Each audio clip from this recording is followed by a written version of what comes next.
বেড়া তুই বেড়া হ্যান্ডেলটা ঘুরাইবে কিভাবে? দেখুন গাড়ি তো হাজার হাজার যাইতেছে, এরকম অবস্থা তো কেউই করছে না। তাহলে দেখুন হ্যাঁ কি অবস্থাটা করছে। বাইকের মধ্যে যে 3 বেগি উঠতে করছে, তাহলে এই বেড টেন্ডি কিরো, এটি বেড টেন না অন্য কিছু? বাবা সাবাস। মানুষ কতটা বিবেকহীন হইলে এরকম কর্মকাণ্ড করে। এই যে দেখুন না ফুরুডা, এই ফুরুডায় হয়তো আইনারা বুঝতেছেন না, আসলে আমি আইনারা বুঝাইতেছি। এই যে ঘটনা যে গড়াইলো, এটা কি কামটা কি ঠিক করছে? মানে কিছুগুলা মানুষ আছে যে রাস্তাঘাটে মানে নিজের গাড়ি যে মল্ল হ্যাঁ যারে মল্ল তারে মানে কয়জন উঠবে না কোনো লিমিট থাকে না। তাহলে দেখুন এই যে একটা মানুষ মানে কতটা বিবেকহীন হইলে এরকম কাম করে। তাহলে দেখুন এই যে রাস্তা দেখা যাইতেছে, তাহলে ঠিক আছে যাইতেছে।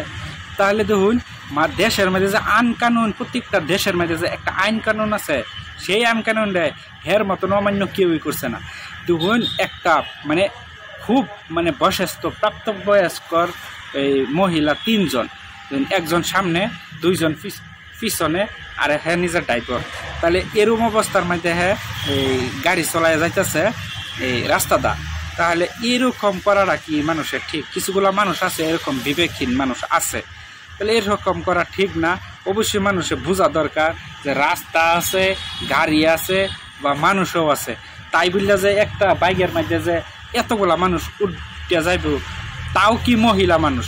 আসলে মানে নিজেরও তো একটা লজ্জা শরম থাকা দরকার যে এই যে মানে 3টা মহিলার এক লগে উড়াইয়া লাগে হ্যাঁ যত আপনই হোক, যত আত্মীয় স্বজনই হোক, যত ইমার্জেন্সি হোক, এরকম করা ঠিক না। অবশ্যই এনারা যারা এরকম করুন, অবশ্যই এটা করাটা ঠিক না।